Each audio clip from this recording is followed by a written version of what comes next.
Hi, everyone. Welcome to the very first session of our Supported Decision Making Educational Training Series. We're excited to have everyone here.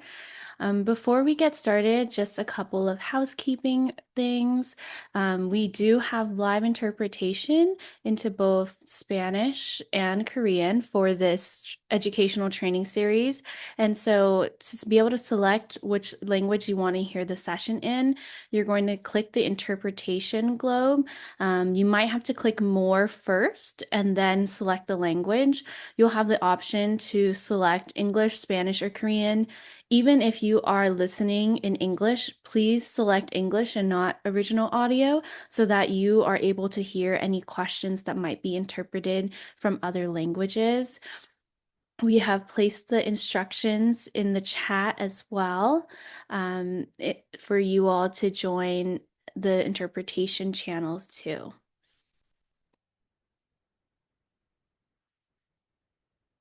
And again, please do select your language. Again, even if you are listening in on English, select English so that you're able to hear any questions that might be interpreted into the chat. Before we get started with our presentation today, I do want to share a couple of announcements for everyone. So our first announcement is you all are here learning about supported decision making. So thank you so much for joining on. If you want to continue to learn about supported decision making, every Thursday for the month of March, we're going to be continuing on this educational training series. And so next week, again at 4:30, we will be doing a session on supported decision making in finances, as well as supported decision making on independent living or living without parents. And so these sessions will have professionals from special needs trusts joining, as well as family members and self advocates themselves to share about their experience using supported decision making in action.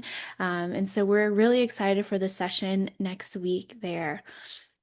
I know some folks are still joining on, so if you are wanting to select interpretation, please select the interpretation globe at the bottom of your screen. You might need to select more first, and then you'll see a section for interpretation to choose. Other announcements is Supported Decision Making Connect. In 2026, this year, we decided to launch Supported Decision Making Connect, a place for all of us to kind of learn and really talk about the wins as well as the challenges of using supported decision making. This happens the fourth Monday of every month at 4 p.m. on Zoom. And so we're going to put the link in the chat right now to be able to register if you're interested in registering for our Supported Decision Making Connects.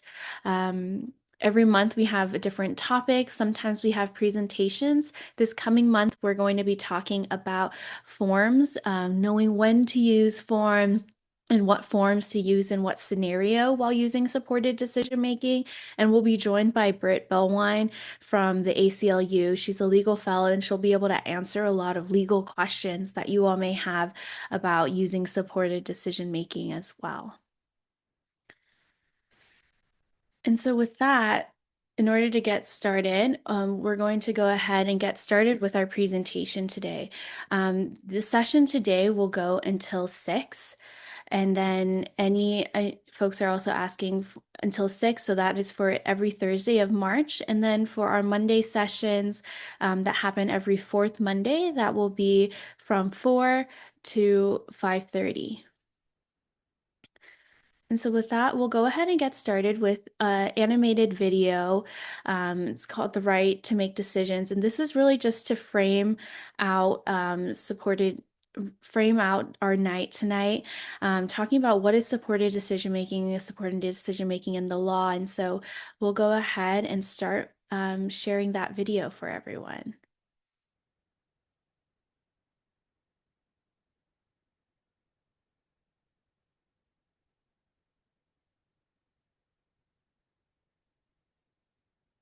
Sorry, Vivian, I'm sharing the wrong screen. So let me get us over there. I just saw a tunnel of you. Okay.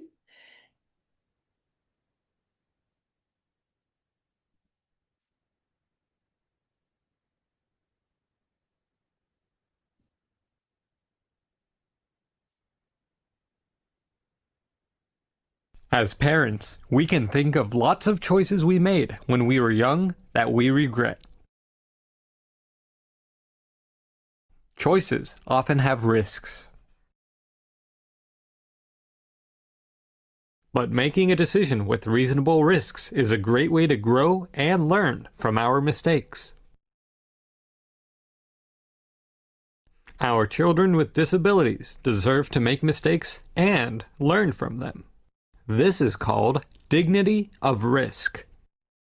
Allowing our children to make decisions and learn from them promotes self-esteem and encourages them to be involved and interested in their activities.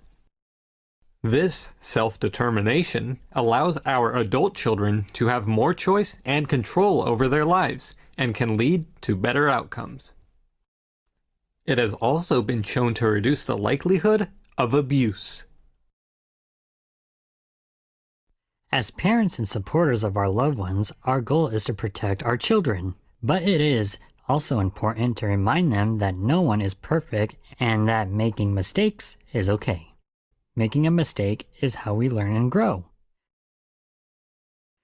Practicing decision-making skills allows them to learn when and what types of support they need.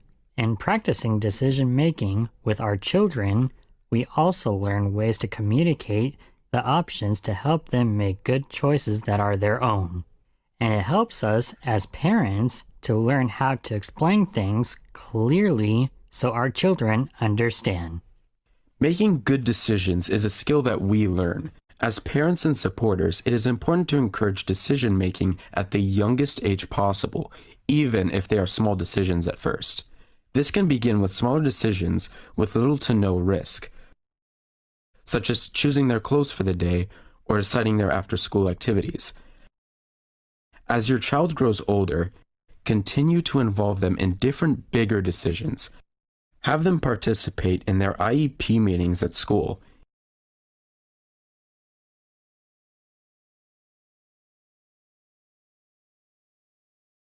Include them in conversations with their doctor. As you practice these decision-making skills, it gives your child a safe space to explore their options and to learn about the type of support they want to make decisions.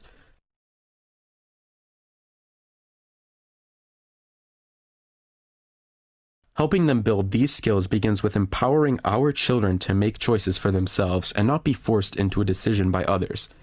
This means learning no is an acceptable choice. Oftentimes, children are told, "I don't know" is not the right answer. But it is important to encourage them to ask questions if they do not know. Promote curiosity and ask questions about the options they have so they know they can make decisions with the help of others. Supported decision-making allows people with disabilities to make decisions about their lives with support from others. It allows them to have choice and control over their lives without involving the courts through conservatorship. Supported decision-making has existed since the 1980s and is written into law in over 30 states in the United States. In California, supported decision-making was signed into law in 2022. The bill aimed to reform probate conservatorships and to recognize supported decision-making as an alternative. Supported decision-making allows those with disabilities to be supported while making decisions. It protects people from exploitation by their circle of support and shields them from the risks of conservatorship. Decision-making is a right we all have regardless of our disability. It is a human right to make choices about our lives.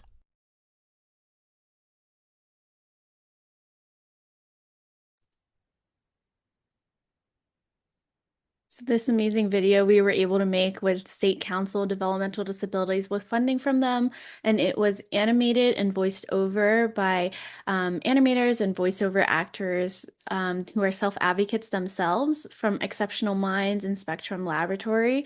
And so we are really excited to be able to share that. We just launched this video today.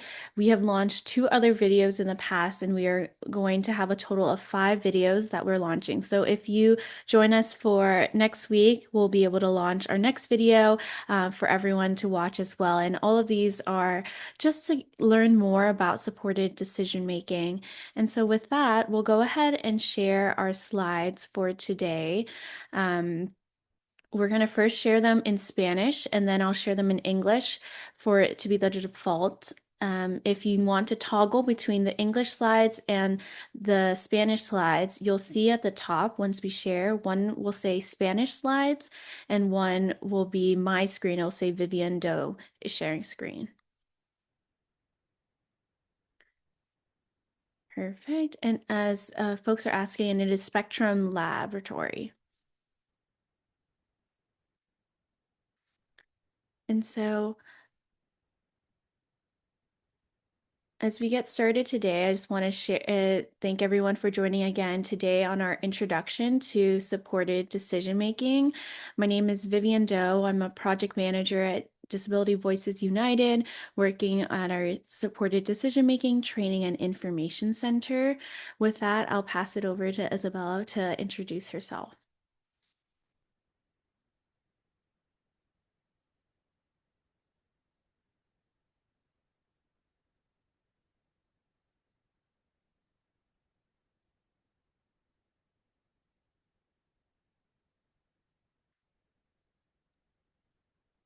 Yeah. Okay, thank you. Hello everyone. I'm Isabella Santoyo. A quick visual description: I'm a 24-year-old Hispanic female of Mexican descent. I'm wearing a black short sleeve top. My hair is long and dark brown, worn down and straightened today. I have matching colored eyes. A few things I can share about myself are that I'm autistic and have communication, sensory and motor differences. These differences brought challenges to my life, but also have made me the person I am today. I'm a lover of nature and enjoy living an active lifestyle in my beach community of Belmont Heights in the city of Long Beach. One of my passions is traveling the world, exploring new cultures. In my travels to a dozen different countries, I've learned that I much prefer living each day to its fullest. Going on adventures is so much more motivating than mundane life. My other passion is working as a public speaking advocate, creating waves of change for my community. Today I would like to share how I live my life using supported decision making as a regional center consumer in my 3rd year of my self-determination program. Thank you so much for tuning in and learning about supported decision making with us. Next up is my amigo William.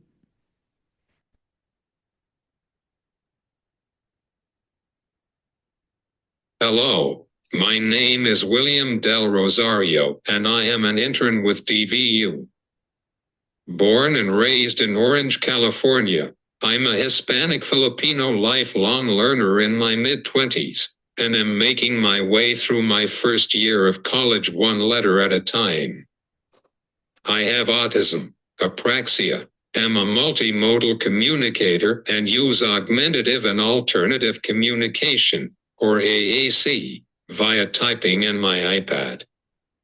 As we begin our presentation, I invite you to join me in my mission to make communication and a self-directed lifestyle accessible to all. Thank you for having me here today. Next slide, please. Thank you so much, Isabella and William. And so today, what we're going to cover is the risks of conservatorship, provide an introduction to supported decision making, talk about decision making and capacity building, especially at the youngest age possible. Bella and William will share stories about supported decision making in action. And finally, we'll wrap up with helpful forms using supported decision making, and then open it up to questions. So if you all have questions, please feel free to type them in the chat. We'll get to them at the end of the session. At the end of the session, we'll also have time for folks to unmute to either add comments or ask any questions to our speakers as well. And so with that, we'll get started with risks of conservatorship. And so what is a conservatorship? A conservatorship is created from a formal court hearing before a judge. Here, the judge appoints someone to become the conservator, and this person makes the decisions for the conservatee or the person with a disability. So oftentimes it might be mom or dad who petitions to be the conservator to make decisions. But I do want to talk about how this means that you are court appointed conservator, meaning that the court at any time has the authority to go in and say, I no longer think mom is the best fit to be the conservator here, and we're going to pass it over to a professional conservator. And so that is definitely one of the risks of conservatorship. Conservatorship also results in the loss of rights. And so, adults with disabilities who are under a conservatorship often have no control over where or what they spend their money on, how they manage their health care, who they spend their time with, where they live, who they live with, who they have friendships and relationships with. And sometimes even losing the right to vote. And so that is dependent on what type of conservatorship it is, but that's one of the risks that we want to talk about. Other things we want to talk about, oftentimes this is a permanent decision, though we'll talk about AB 1663. This was a supported decision making and conservatorship reform act that was passed in 2022 and went into effect 2023. Though this new law made it easier to get out of conservatorships if the conservator and the conservatee want to get out of the conservatorship. However, that's often not the case. We've experienced many times where the court has shown prejudice, the judge has shown prejudice, um, and the court has shown prejudice and they have thought that folks with disabilities need to be in a conservatorship. And so oftentimes, even with this new law, it can be hard to change this decision. There's often a lack of court checkups too. Every so often, the court is supposed to send an investigator over to check on the conservatorship, but that doesn't always happen, and that doesn't always happen on a day that is great for you guys, right? We have good days, we have bad days. One of the stories that we share in our supported decision making handbook, which we will share the link to at the end of our session today, is that sometimes they come on a really bad day. One of the examples is that Len, the story that we share in our handbook, is that he was not having a great day and did not want to be wearing clothes that day. It was very overstimulating and it was very irritating having that on. The court investigator came on a bad day and saw this and thought, Mom is no longer fit to be the conservator, and took the conservatorship away and the judge gave the conservatorship to a professional conservator. And that leads to this next point of in the United States, half of conservators are complete strangers to those they are conserving. Because the conservatorship is in the court's hands, they can remove parents as conservators at any time for any reason and appoint a different person. And that person can now limit visitation rights with parents and other family members. Oftentimes, parents or family members are looking at conservatorship as a way to protect our child with a disability, right? I do want to say that don't have any extra protection against financial scams, abuse, or anything like that. I would say, conversely, supported decision making helps protect you more by creating this circle of support around you where you're not relying on just a single person to make all the decisions for you. And finally, I want to talk about how there's no clear succession plan. You can set up a line of succession and say, who you want to be the conservator after you pass, but that's not always who the judge will follow, right? Again, the conservatorship is in the hands of the court. And so we want to talk about what we can do to support adults with disabilities with support and without the courts. And that's what we want to talk about today, giving an introduction to supported decision making. So we'll go into our slide on supported decision making, and we'll go over and we'll kick it off with Bella.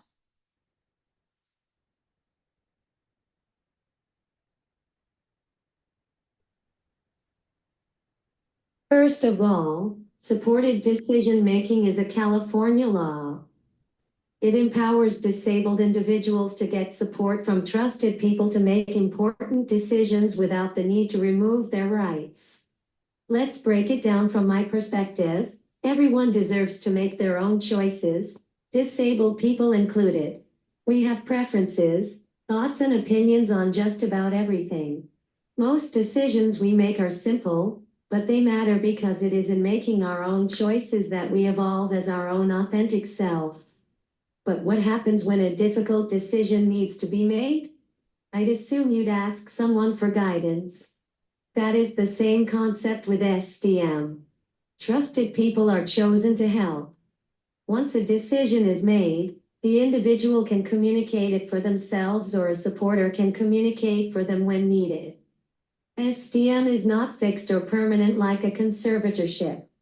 It can change. It is flexible. It is designed to change as an individual's life changes. Let's take a look at how SDM starts. William, let's hear from you. Next slide, please.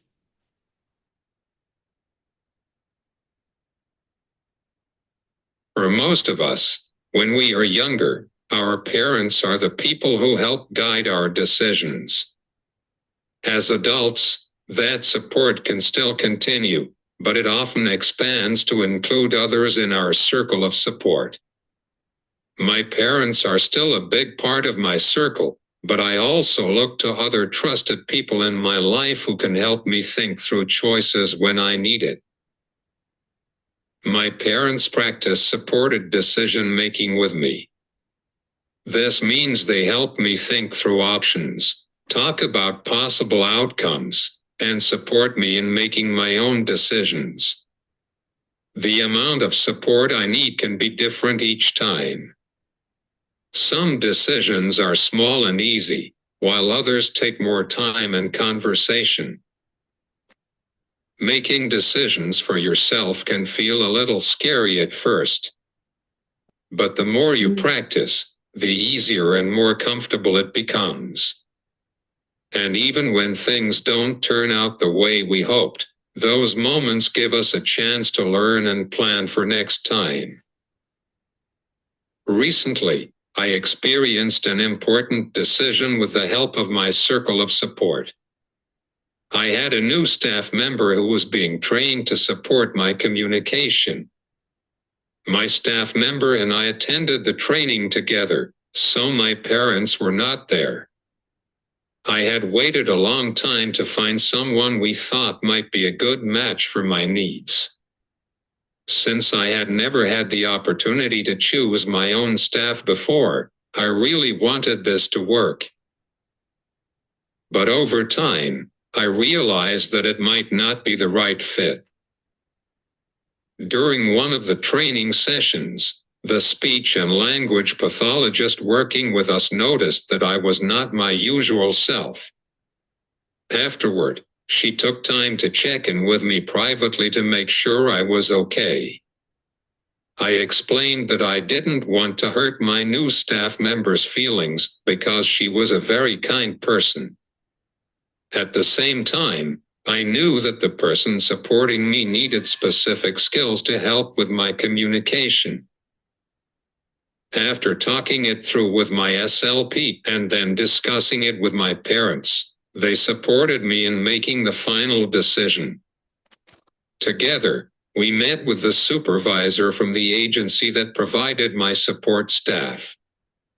We explained that while this staff member was a lovely person, She might be a better match for another client with different support needs. In the end, everything worked out, and I am glad that I was able to make the decision to make a change. That experience showed me how important it is to have a circle of support that listens, respects your voice, and helps you make informed choices. Everyone deserves the chance to decide who supports them in their life. Bella, let's hear from you next. Thanks, William. SDM starts with a trusted circle of support. Supporters may be a family member, friends, staff, or professionals who you trust. My circle of support are individuals that I have chosen, not chosen for me. They consist of my parents, my brothers, my Aunt Diana, and several key support staff. My normal day-to-day decisions are pretty trivial and consist of what my plans are for the day, from what I wear, what hairstyle I want, or if I want to wear makeup. I can make those decisions on my own without a problem. Other decisions like what goals I want to accomplish or what classes I want to take for school require some extra thought and conversation with my circle of support. They offer their thoughts and even help me consider pros and cons of the choices I might make. Sometimes they share what they feel is best for me, but in the end, the decisions are mine to make. Even if I make the wrong choice, I learn from my mistakes too. Experiencing consequences is part of being human. No one knows it all, and when facing any big decision like a possible surgery or trying a new medication that may have several negative side effects, we all turn to someone we trust for help. I would hope we would value turning to others we trust for help as a human need to find support. Relying on others to help us with big decisions shouldn't mean we should be penalized or have our rights taken away. With SDM, we always have supporters we can turn to when we need it. Next slide.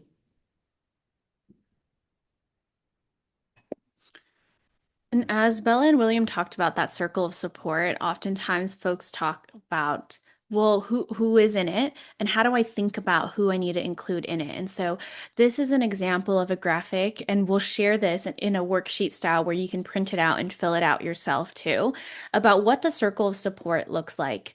It begins with you, and then it goes to close family, friends, people you have close relationships where there's honesty, trust, and you talk about your emotions with each other, to friends and family that or you see each other for social things you see occasionally. They support you sometimes, right? Maybe they just support you for financial decisions, but not for your healthcare decisions. Then we'll look at community life with work organizations, religious groups, or maybe you join a club and things like that. And then on the outside, we see paid supporters, whether that's support staff, teachers, doctors, and social workers. And I do want to preface that this is just a worksheet to get you thinking, right? Like William and Bella is saying, you get to decide who is in your circle of support. And so your circle of support looks different for everyone. Some folks might have their paid supporters much closer in. Some might have family more in the middle circle rather than in the close circle, right? This is just really to get you thinking about it. Think about, how do you expand your circle? Do you need to move more people into the center? Do you have too many people in the center and need to move some folks out into the middle circle, right? So think about where and who is already supporting you in your life, to kind of begin thinking about supported decision making there. And with that, we'll go to the next slide to Bella. SDM does not have one look. I think I take for granted that I have control over my own life. It is because my family has always prioritized supporting me to make my own choices. I realize as a disabled adult that I am in a minority, which saddens me. SDM is how I live my life. It's me deciding what I want to do in my life that brings me joy. I love learning, so earning my diploma and now pursuing higher education is important to me. I also love living an active lifestyle and being outdoors, so daily walks to the beach are my happy moments. No one tells me how to be happy or find meaning in my life. It is through SDM that I am given the dignity and freedom to create my own path in this world, and others should have the ability to do the same. SDM will be different for every person, and if you follow SDM, it will be practiced every day. Next slide, please. Talking about advantages of supported decision making, right? Really, this expanded circle of support, unlike conservatorship, where it's just one person making all the decisions for this individual, right? You now have a group of trusted individuals that includes people outside of the family too, right? And so you have this circle of people that you trust and are invested in you to be involved in all of your decisions in whatever capacity you choose to have them. You also have the ability to have support without the court. The court does not dictate anything about supported decision making. So you can change your circle of support at any time. You can change, and this goes into our next point about flexibility to change your mind, is that you can change who is your supporter for your finances at any time. You can change your supporters for your healthcare decisions at any time. You can bring in a new supporter, or you can take out an existing supporter. And you can do all of that without having the courts. You can also attach this to legally binding documents. So one of the examples we'll share at the end is a supported decision-making agreement, which is optional, but you can have that filled out and you can attach it to documents such like a power of attorney, right? Or educational disclosure forms. And again, we'll touch on more of these forms later on, but all of these are examples of how you can use supported decision-making in your life. We'll go to the next section and we'll talk about decision making and capacity building. And we'll pass it over to William to talk about supported decision making as a communication tool. Communication has many dimensions. Are we stuck on yes or no, wants or needs? What about opinions, ideas, positive or negative comments? Think about communication functioning to bring autonomy. Giving me the time to type, and then asking the real questions about my thoughts before making decisions about me are two important things my team can do. Together, we can shift the story from needing others to decide for us, to living a life with real advocacy on the road to independence. I think that it is less about the mode, and more about the method of presuming competence. Communication can happen with low-tech AEC, such as a letter board, or a choice board. Or, high-tech, like a speech-generating device such as an iPad. It might even be my emerging speaking voice. It can also be no-tech with a gesture, or expression. I would like there to be less focus on the tools, and more focus on communication. Communication is essential for living. It should come first, not last. There should be access everywhere, not just the speech room.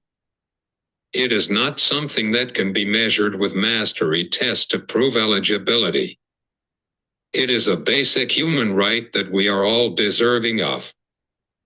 Today you are hearing from Bella and I, who clearly have much to say.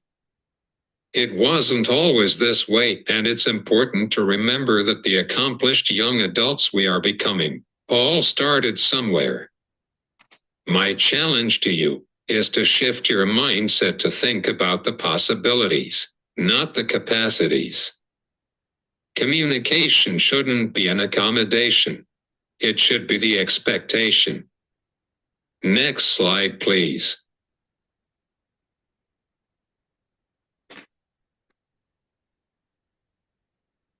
Your choices and preferences around your life deserve the same time and attention as anyone else. Having a good list of the types of accommodations and tools you need can be helpful, For example, giving new staff this list beforehand can help prepare them to support you in school, doctor appointments, and beyond. Having a communication partner trained to check in with me during meetings or appointments when there is a decision being discussed helps keep me, the person, at the center of the decision. There is nothing worse than having everyone talk about me instead of including me in the discussion.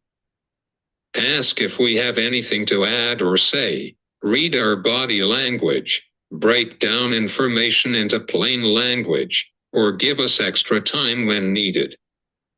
Even if it means scheduling a second meeting or appointment.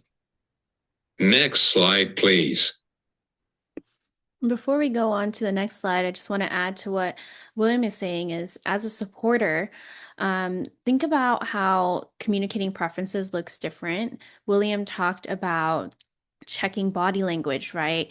Communicating facial expressions and gestures, those mean something, right? Maybe as a supporter, you know that when they are tapping their thigh a certain way, that means they're in pain, or that means each of these actions that we do mean a different thing to each person, right? As their supporter, help them communicate that to someone who might not yet understand what they look like. But again, we'll show tools on how you can share this readily at doctor's appointments and things like that. But communicating preferences can also be really large scale, right? It can be as big as sitting down for an IEP meeting and talking about goals or creating a person-centered plan, but it can be as small as shaking your head um, or looking disinterested in something, right? All of the way we communicate is different at any point in time. And as a supporter, it's important to help them look at that and share that information to those who might not understand yet how they're communicating their preferences. And we'll go into this next slide here talking about explaining choices clearly. Explain it in ways your child understands, address the pros and cons and potential consequences, right? Don't let others make a decision for your child and don't rush the process, right? Don't force a choice without considering things. Another thing I want to talk about is really giving them real choice, right? If you and your child right now are not currently practicing supported decision making, or if you they're really new to making big decisions, right? Start small. Start small with decisions that they can understand, right? But then building it to something where because no one begins deciding between like spaghetti and meatballs in a sandwich, right, to making their healthcare decisions the next day.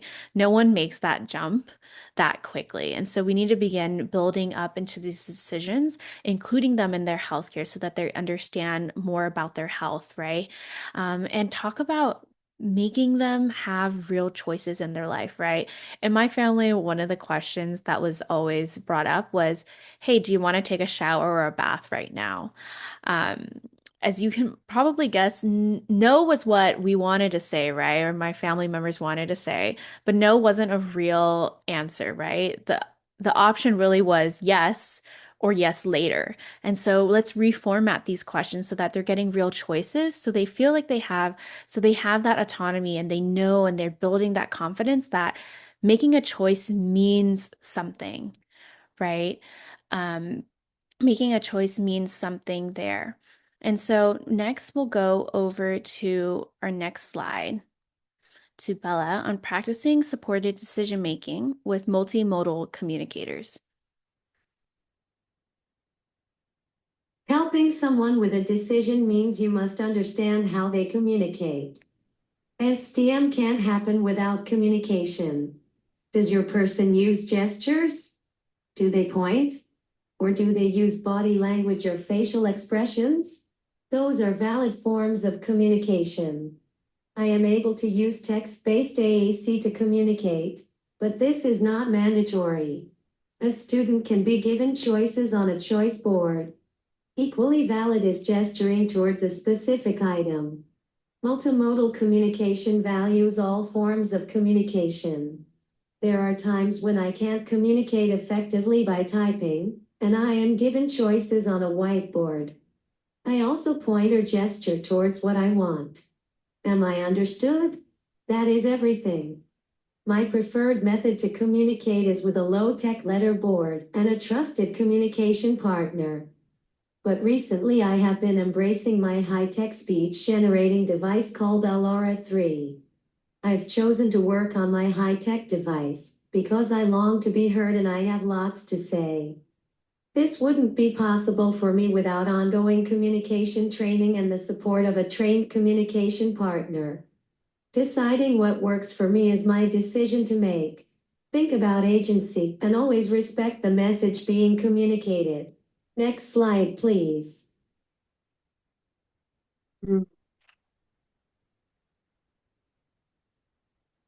It is sometimes hard for people outside my circle of support to remember to include me in the conversation.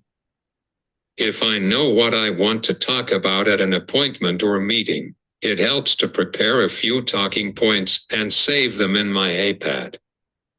It also helps to share the accommodations I need at the start of my meeting, such as extra time while I type, the ability to use low tech, or if it is a virtual meeting, I ask to use the chat. As an AAC user, it is easy to get overlooked or lost in the conversation. My communication support partner will sometimes need to speak up for me to be heard by the speaking world. Teaching them to say, William has something he would like to type or say, and then giving me the time I need to do so, is an important tool. Bella, I know you have some thoughts about this too. How I respond when overwhelmed is a bit of anxiety and a bit of motor loops that I need to work through with the help of calm and organizing feedback from my communication partner. Once I feel less pressure, my communication picks up and flows much better. It always helps me to gather my thoughts for a minute before I start spelling or typing.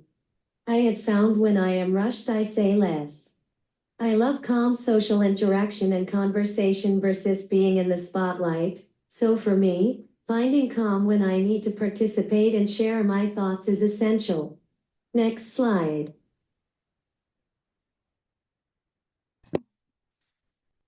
Next, we'll go into supported decision-making in action, and I'll pass it off to William first to share his supported decision-making story. Supported decision-making, or SDM, wasn't an option when I was 18, so we chose conservatorship. However, my parents practice SDM with me. Because they have good systems in place, they've done the hard work first. People should always be the center of their own lives and supported as much or as little as needed. Today, supported decision-making is available in several states, including California. What can you expect with SDM? You're in the driver's seat and choose your supporters who will help you make choices. This can be family, friends, or professionals. Remember, they are your circle of support, and the goal is to help you with your decisions. This support can be continuously strong at different points and have various degrees to keep our lives complete. Figuring out how to keep the individual at the center is the biggest part of the equation. For some, this is informal, but for others, you can decide to use legal documents. As your life changes, the type and amount of support you need may change too. That is exactly what SDM is designed to do. Disability should not limit a life with voice and choice. With the right support, anything is possible. Next slide, please. And next, I'll pass it over to Bella to share her supported decision-making story. Making my own decisions started at home early on. It started with simple things like being asked where I wanted to go or what I wanted to eat, to what I wanted to learn about. Back then, I was given choices written on a whiteboard or a piece of paper in a notebook. I was at the beginning of my journey with text-based communication. In time, As my communication improved, I was able to spell out my choices on my own. This was a major breakthrough for me because it allowed me to show my literate mind and access to academic learning began. When the pandemic came, I embarked on leadership and self-advocacy training. I began my work in earnest as a public speaking advocate and later was selected as a youth ambassador of California's state team for the Center on Youth Voice, Youth Choice, a national resource center for youth with disabilities. This is when I first learned about supported decision making. Now with SDM as an option over conservatorship, no one has to be subjected to having their rights removed, even if they need help. SDM has helped me become the young adult I am today. I made the decision to pursue my high school diploma even against all odds. And because my decision was respected, my parents fought for the accommodations and support I needed to realize my goal. Today, being on the self-determination program has allowed me to continue advocating for myself and my goals. I have support and services that matter to me. Last year I realized I was too busy going from one activity to the next. While I enjoyed trying new things, I also honed in on what really mattered to me and how I wanted to spend my time. My plan was created with the help from my circle of support, but I had the final say. I look forward to each day because I'm living my life on my terms. I am continuing my love of learning as a part-time college student at Golden West College. With SDM, I am given agency over my life pursuits. The future is something I look forward to because it will have my mark. I am the author of my life's goals. Next slide, please.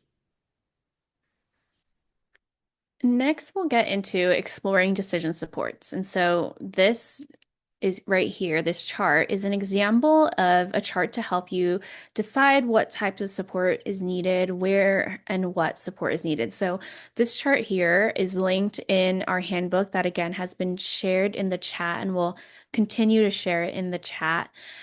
But this chart is an example for daily life and employment, but they have these charts for financial decisions, for healthcare decisions, right?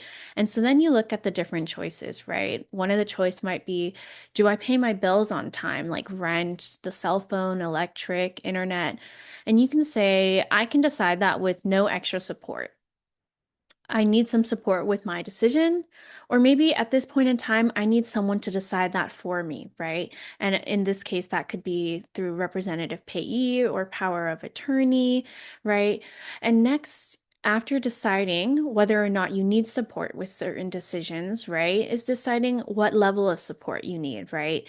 And how that look can change over time. So for paying the bills on time, maybe we need to set up a budgeting system, right? Maybe that looks like creating envelopes and putting cash into envelopes so that you understand that this amount of money is being set aside for rent, right? Maybe it is using online banking and creating a spreadsheet. Maybe it's using post-it notes. Maybe it's a mix of everything, right? But the important part is sitting down and thinking about what types of decisions are you making in your life? Is that a decision that you need some support with? Who is going to support you? And then what type of support you want it to be given. And again, the beauty of supported decision making is this is flexible. This can change over time. And as we go to this next slide here, we'll talk about supported decision making in healthcare. And so, with supported decision making in healthcare, we have trusted supporters that can help you access healthcare, understand medical decisions, and make decisions, right? And helping you provide that information in plain language or in a way that they can understand, right?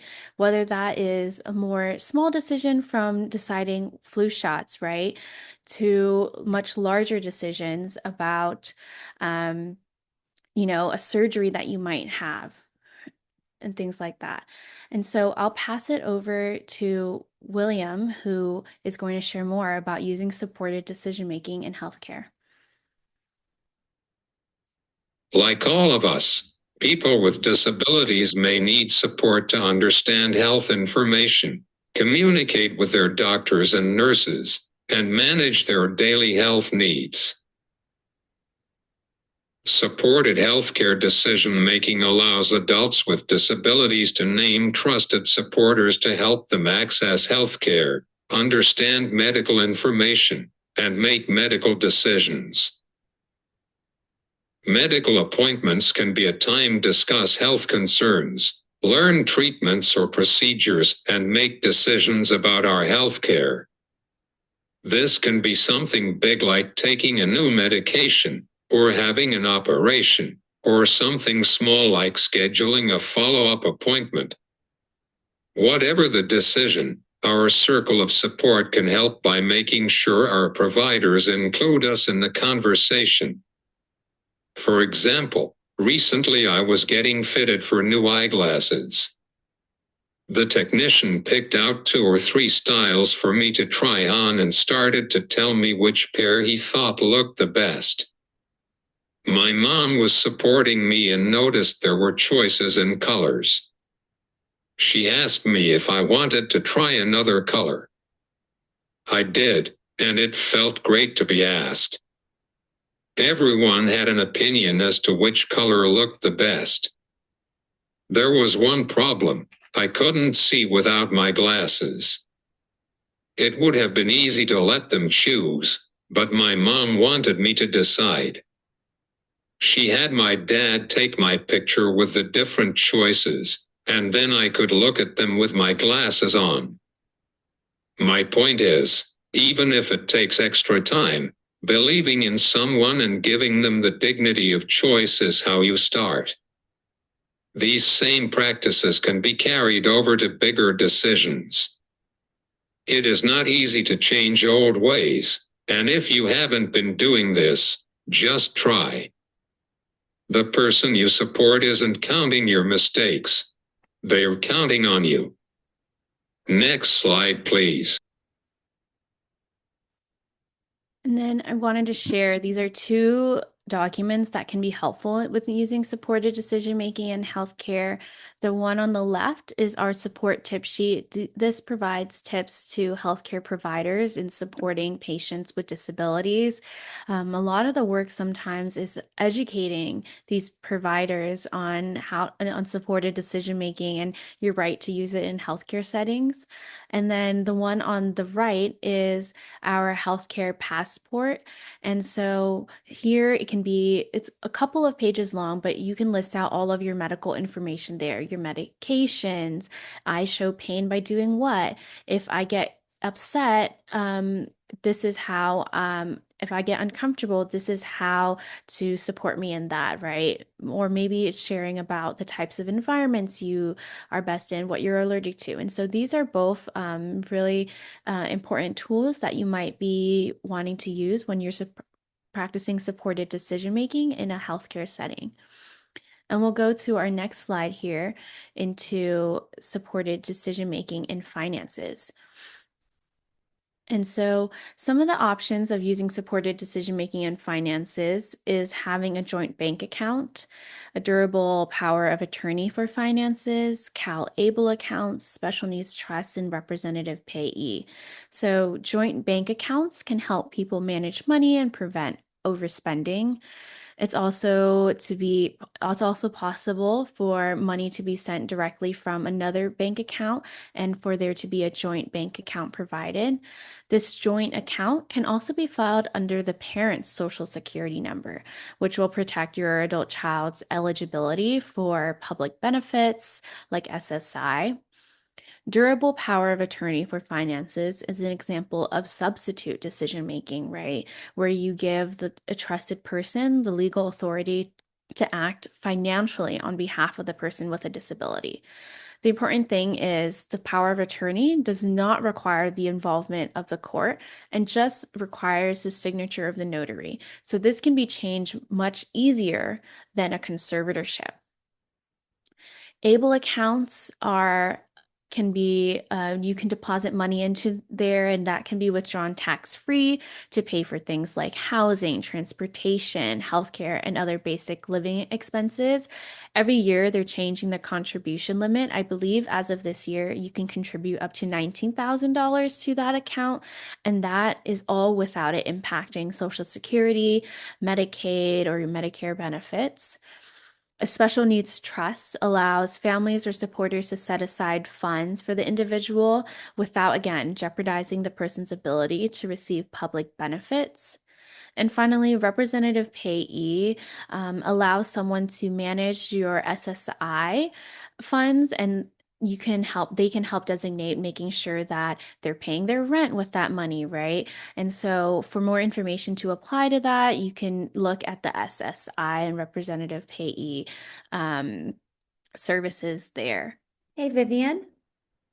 Yes. Just wanted to interrupt for 1 second really quickly. There's been questions in the chat about specific documents, and you just mentioned power of attorney. So I just wanted to repitch, and I'm going to put it back in the chat, SDM Connect, because we're going to have Britt Bellwine from ACLU with us this coming month on March 23rd to go over all the forms in more detail. Thank you so much, Michaela. And then we'll go over to our next slide here, and we'll give it to Bella on SDM and education. It's important to call out the systems that have misinformed parents that needing a conservatorship is the only way to protect their loved one. Many parents get sucked into the school to conservatorship pipeline because of misinformation and fear of losing protections. Also, many disabled students are not presumed competent and have little to no expectations placed on them. Trust me, I speak from lived experience. Good SDM planning and proper documents are a much better and humane alternative. It's safe to say that school plays a key role in the endeavor of practicing decision-making early on. In fact, it's critical. Students need to have opportunities to think beyond what toy they want to play with or what treat they want to eat after recess. Critical thinking is acquired with practice, and without this skill, students will not be ready for life's ups and downs. Equally important is that students attend and eventually lead their own IEP meetings. My participation in my IEP meetings didn't begin until I was in high school. I had not acquired the skills I needed to advocate for myself effectively in the beginning. I believe that the more a student understands the process of how goals are created, he will want to take an active role in their creation. Would a student agree to goals that would subject him to repetitive remediation, or would they want to learn new skills that would empower them as a learner? Students deserve to have meaningful goals that include self-advocacy, self-determination, and supported decision-making. Use the school and the IEP process to your students' benefit. It's the perfect place to start SDM. Next slide.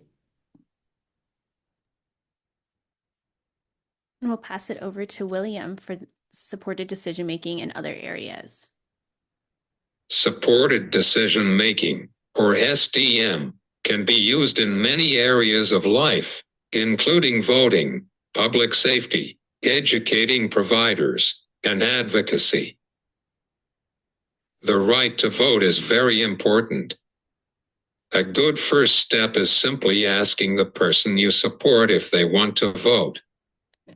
I remember being at our local farmers market when someone was registering voters. When he asked me, not just my mom, if I wanted to register, it was a nice surprise.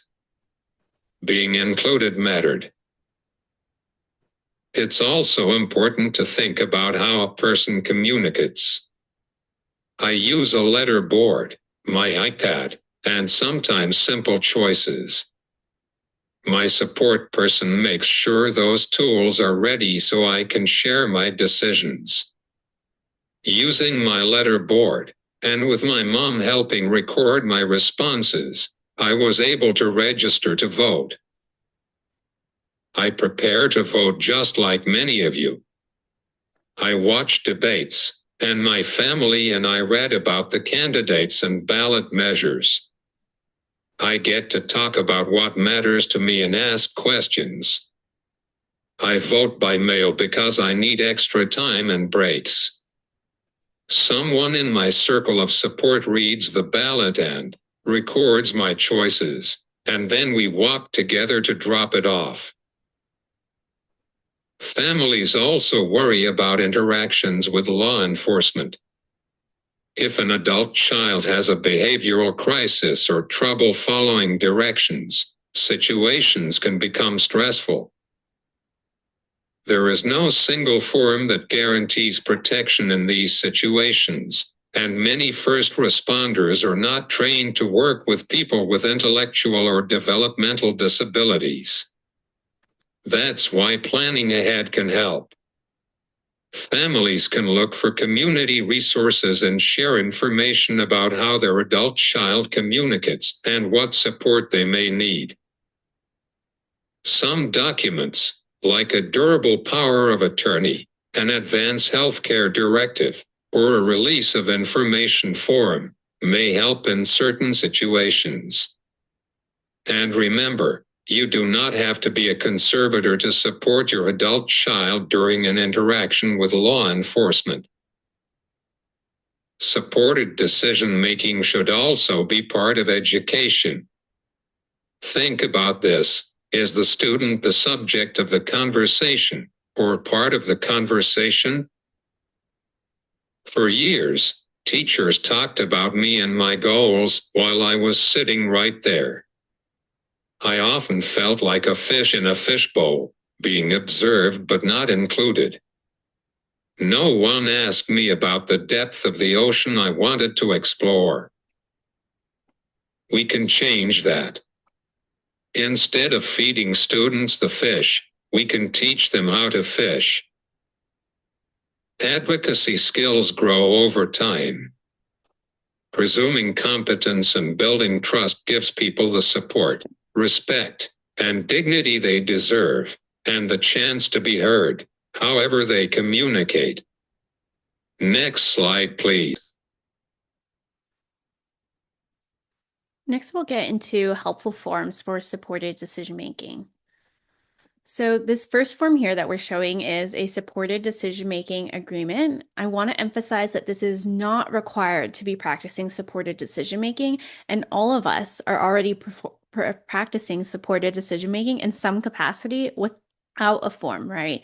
The only time this is required is if you are trying to exit a conservatorship and are trying to show that you use supported decision-making there. But this can be notarized or signed by two witnesses that are not supporters and be attached to legal documents. And so this is just one page of it here, and it demonstrates that you can check off, I want this supporter to help with making certain decisions, right? You can check it off for making choices about food, check it off for making choices about clothing, about finances, right? And so there's multiple pages there for you to be able to fill out. But again, this is not required, but can be a helpful thing for you to take a look at. For a next slide here, we can look at supported decision making in various settings, right?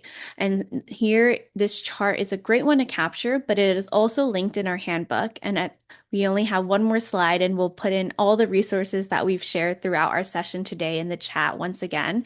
It's also in our handbook. And so some of the things is I want to support my child at school, and they've turned 18 and the school is saying I can no longer be in their IEP meetings. That is not the case, right? Under IDEA law, but also AB 1663, you can have a supporter with you there. You just have to designate that you want, maybe it's mom, dad, or an aunt, or anyone else to be in your IEP meeting with you. There are some caveats to that you might have to fill out an educational disclosure form, right? For supporting your child at a doctor's office or the hospital, right? These are a list of forms: durable healthcare power of attorney, HIPAA authorizations, durable power of attorney for finances, for helping manage money, representative payee forms, or regional center disclosure forms to support your child while dealing with the regional center. And in our handbook, we have examples of every single one of these documents in plain language. The only exception I would say is representative payee. You do have to fill out that application via the Social Security Administration. So we do not have that available, but we do link where to get more information about that. The only caveat to the forms that we have, these were all developed in collaboration with the ACLU, and they're all valid to use, but an organization can say, like maybe you have Kaiser, right? Kaiser can say, oh, this is a good HIPAA authorization form, but you need to fill out Kaiser's HIPAA authorization form. So please keep that in mind there. And so this is just a suggestion of different forms to use in different settings. Some folks may attach a supported decision-making agreement with it, but again, it is not required, can be helpful in some situations, but again, not required. Finally, I want to talk about 5 steps to getting started. The first step is already being here, learning more about supported decision making, hopefully joining on to the rest of the Thursday sessions we have for the month of March, as well as joining our supported decision making connect. The next step is identifying supporters, creating goals, and deciding on what type of support you want to have, creating a supported decision-making agreement if desired, or just sitting down and thinking about the decisions that you have to make and what type of support you need from there. Determine if you need any forms, right? Maybe you do want mom to be a part of your IEP meeting and we need to find an educational disclosure form, right? And finally, advocate for supported decision making in your child's life. That begins with what William and Bella were saying, right? The idea of nothing about us without us, and making sure that you are not in, your child's not in a meeting and everyone is talking about them without including them in the conversation, right? And that goes from small interactions at the grocery store to being in the doctor's office, right? These are all ways that we can build advocacy skills and just advocate for supported decision making in general. And with that, for our final slide here, this is a link to our Disability Voices United supported decision-making page. And this has all of our resources that we've shared. It has the forms, it has all of the handbooks, as well as outside resources as well. And in case QR codes are difficult, we are also going to put all the links in the chat as well as the links to the presentations. I know we got a couple of questions about having access to the presentation slides and whether or not there's going to be a recording. So we do record all of our sessions, and the recording will be available on our YouTube following give us some time after the session so that we can upload it, but it will be available on our YouTube. And we'll also send out a recap email talking about giving a recap of what we covered today as well. So I want to thank everyone for being here at our session, and we're going to go ahead and open it up for some questions. You can go ahead to Susan. Hi there. I was just wondering, so my son, I was curious so with supported decision making, like what level of um, understanding do they have to make the decision for the durable power of attorney for like their health and their finance? Because I want to do supported decision making with my son, but he's nonverbal, and I see that, it is possible, from what we've seen here today, it's definitely possible for him to be able to do it. But he definitely has some behavioral challenges that make it hard for him to, make decisions. So I'm just wondering how they might uh, gauge his ability to be able to make that decision, for durable power of attorney, for health and finance and things like that. Yeah, thank you so much for your question, Susan. William or Bella, let me know if there's something you want to add to this, but I'll start off by saying that you just need a notary to sign it, and it is not within the scope of practice of the notary to to determine capacity. So the notary cannot say that, and Judy, I see Judy has her hand raised, and Judy can add to this too. They don't have the ability to determine capacity. And so I'll pass it over to Judy, who can share more about this. So you can choose to have a notary sign it. I can tell you my son who uses supported decision making, who has had behavioral challenges in his life, particularly around the time he was 18. He's now 29. Um, he and who has never been conserved, and is not very verbal. He We chose not to use a notary. So you have an option to either go and use a notary, or you can have two unrelated witnesses sign the same document. And so we made the choice to have two unrelated witnesses watch that my son got explained what it is he was signing, and that he signed it of his own free will. So that is the recommendation that I have for you if you worry about how a notary might work for your son. There are no documents, none, that are in our handbook that require a notary. But if you decide to use them, Vivian is absolutely correct that a notary is not allowed to make a judgment on someone's capacity. They are only there to receive the identification card of the individual and to confirm that it was that individual who signed that form. That is literally all that they are allowed to do. So if there are a lot of notaries out there, by the way, who are wonderful people who understand disability. And so if you decide to go the route of a notary, I would try to search for one that understands disability, but you also don't have to use them at all and can just have two witnesses sign. Even a durable healthcare power of attorney can be signed by two witnesses. Thank you so much for sharing, Judy. I know someone added in the chat, kind of a follow-up to this is, can the person be there to witness via Zoom and sign the document, or do they need to be in person? Judy, do you have any insights to that one? Yeah, that is a technical question I've never been asked before. And I'm going to say they need to be there in person. And that's what my gut would say. I can look into that, but I'm pretty sure they need to be in there in person because they have to be able to physically sign it directly after the individual signs it. So I don't understand how they would sign it if they're not there actually in Yeah. person. This would be a great technical question again to pitch our supported decision making connect that is going to be happening at the fourth Monday of this month. Britt Bellwine will be there, and she's a great person to ask all of these technical questions because she is a lawyer and she'll be able to answer better on that there. So sorry. So the answer might be the same. It might be ask Britt, but Judy, another follow-up says, my son can't write. I help him make an X. That is, Okay, you actually cannot help him make the X, but he can make an X. He doesn't have to make an X. He can make a dot. He can make anything that every person should learn how to make some sort of mark that is their mark, even if they can't write their name. And those marks, by the way, are supposed to be taken by the voter, by ballot on ballots, to sign any kind of agreement.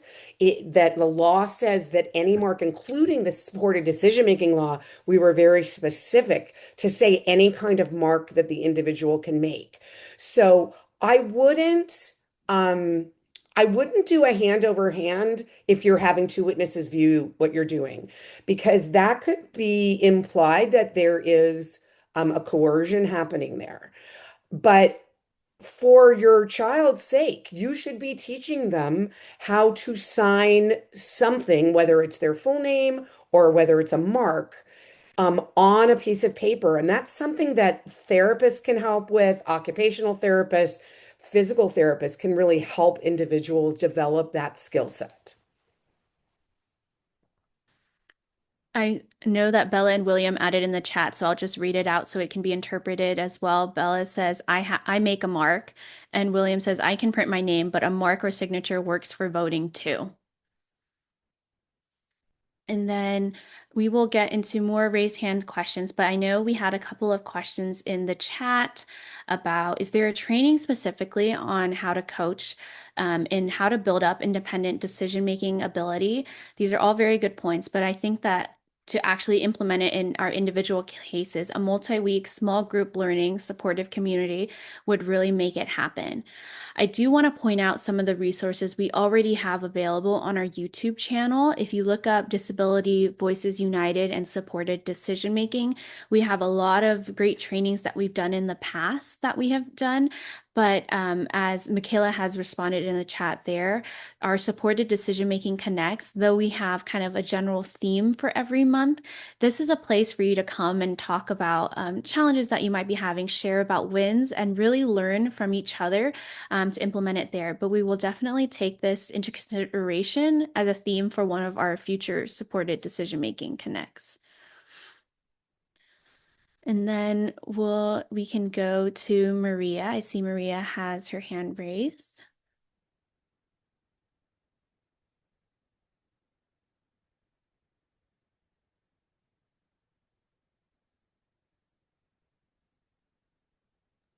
So Maria, you'll get a notification that says you're able to unmute if you just want to click that on your screen. Ahí sí, ya lo abrí.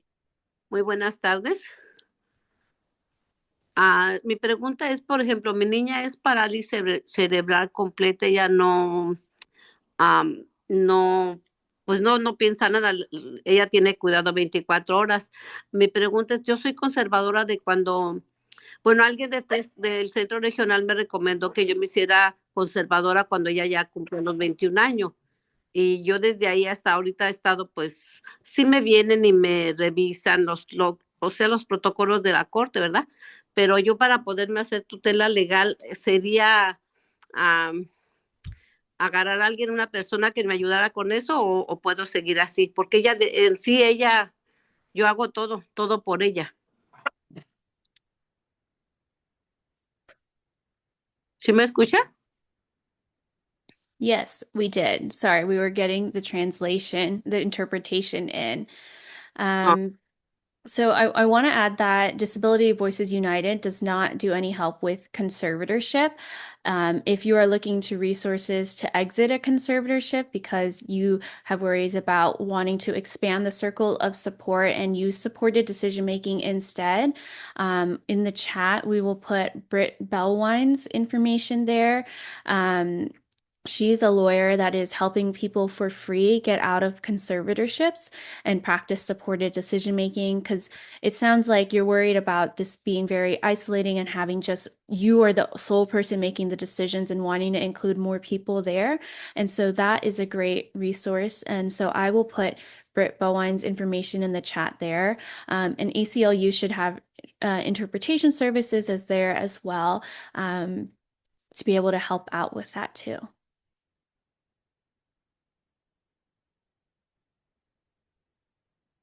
And next we'll go to Mariana.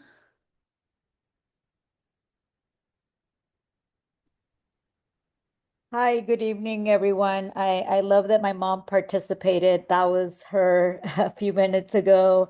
And I love the fact that you guys did point out something very important, which is that if the conservatorship shows up to the house and the family is in stress, they can remove the family, right? They can remove the individual from the family's home. And that's something that concerns me because as you heard my mother right now, she was kind of set up to do the conservatorship over, a bank situation. And ever since then we've had to deal with the conservatorship. But as my mom was trying to explain that, although she is nonverbal and she has a lot of challenges, she does hold our hand, right? So she comes to us as her support. And so I just kind of wanted to say that because I know the last time I brought her case, Judy did say that that would be a support, right? If she were to grab our hand and she communicates that, and reversing this conservatorship, because I do get concerned over what you guys just mentioned. So probably I'll reach out to the attorney, and hopefully they could give us some guidance on how to either reverse it or coach us on how to better prepare ourselves when we get those visits. Yeah, if Vivian, if you don't mind, if I can respond to Mariana. Yeah, of course. So the law that put supported decision making into statute for the first time did more than just talk about supported decision making. It also reformed the conservatorship system in the state of California. And so for people who are already under a conservatorship, it provides them significantly more rights than they had before the law was passed in 2022. And one of those things is it gives there's actually a set of rights that the person has, and they are supposed to receive in writing those rights. And the court investigator who comes annually to a conservatee's home is supposed to speak directly to the conservatee and tell them those rights. So if that hasn't happened, that means the court investigator is not following the law. And another thing, one of those rights is that a conservatee now has the right to express their hopes and dreams and preferences, and that the conservator is required to follow the preferences of the conservatee unless it like endangers their health and safety. And so that I don't know that that's actually happening everywhere, and that the court investigators are actually monitoring these things. But it is something that you should speak to the court investigator about when they come to your house. And then finally, I would say that the the way to exit a conservatorship can be more complicated for someone who doesn't speak to communicate. Because the way that the new law reads is that a court investigator comes into the home, and if the individual who's conserved expresses in any way they communicate, whether through typing, a letterboard, or speaking, that they want to exit the conservatorship, the court investigator is required to report that immediately to the court, and the court is required to have a hearing about it within 30 days. And so if you have someone, I don't know if your sister Mariana has a way to communicate, whether she types or uses PEC system or any kind of way. I strongly encourage you to find her a way to communicate, even at her age. Everybody can learn how to communicate, even the basic things through pointing to a picture. But if she can express in any way that she wants her rights returned to her, then they have to have a hearing. And if the conservator, meaning your mom, and the conservatee, meaning your sister, both agree that they want to exit the conservatorship, it is supposed to be quite easy for the judge to just rule and say yes to that. It doesn't always happen that way, but that is the way the law reads. So there's a lot of new rights that people under conservatorship have, and a lot of new responsibilities that conservators have. And so you want to make sure to get that information in Spanish for your mom so that she understands the rights that her daughter has and the responsibilities that she now has.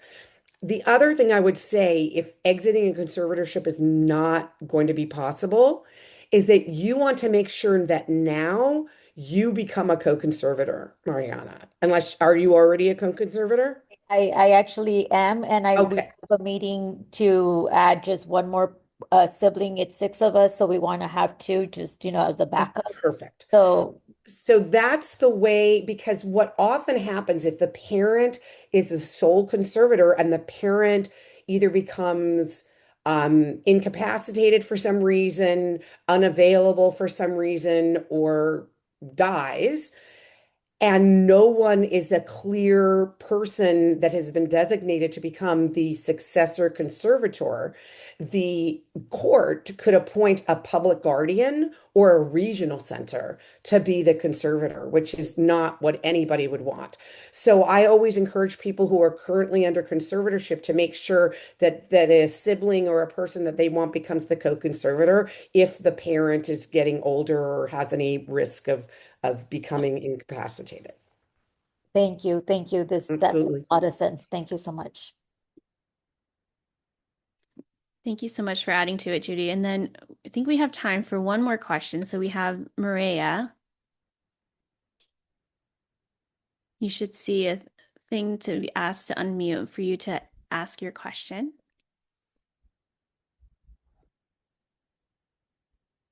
Sí, buenas tardes. Mi nombre es Mireya y me gustaría hacer un comentario, es nada más un comentario. Yo tengo las alternativas a la tutela o mi hijo puede tomar decisiones con ayuda. Cuando él fue al colegio para ponerlo en su expediente, casi me sacaban con la policía de ahí. Todavía ellos no están muy contentos con eso, no les gusta que los papás intervengan en el colegio. Pero desde ese día para acá ya pudimos ver cómo va en la escuela y lo hemos podido darle más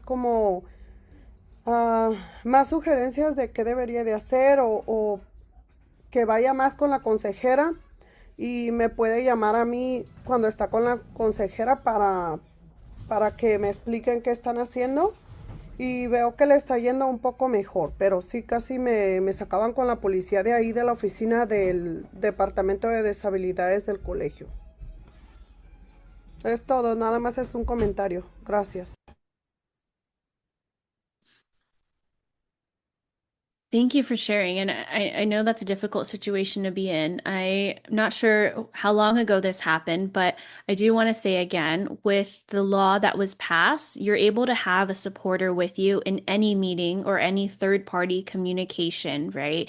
And so Michaela is going to help us put in the chat your Know Your Rights card that DBU developed with ACLU and DREDF. And so one side shows in plain language your rights, and on the other side, it quotes the law that you can have your supporter there with you. So hopefully that case doesn't happen again, but at least now you have something. It's you can print it out really small as a card and put it in your wallet. And so to share with people that you are using supported decision making and that you have the right to have your supporter there with you.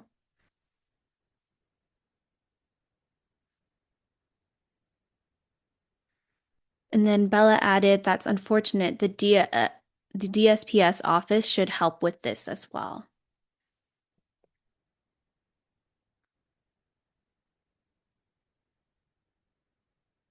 And then with that, I just want to check in with Bella and William if there's any last comments that either of you want to add for our session today.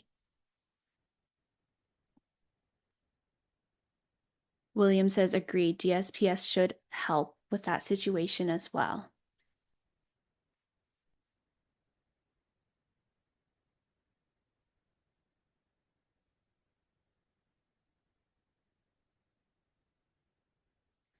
As Bella and William type out their last comments, I just want to thank everyone for joining on today, and hopefully you learned something more about supported decision making, and that you join us all next week to learn more about supported decision making in finances and in independent living or living without parents.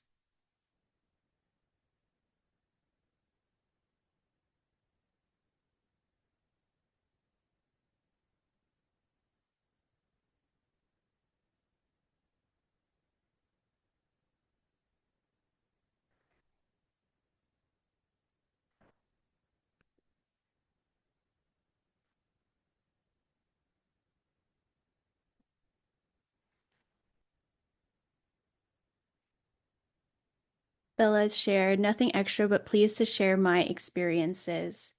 Thank you again. for joining us today and presenting with us, Bella. And William added, thank you, everyone. This can take time. You're all doing great and learning together. So with that, thank you, everyone, for joining our session today, and we'll see everyone next week. Bye.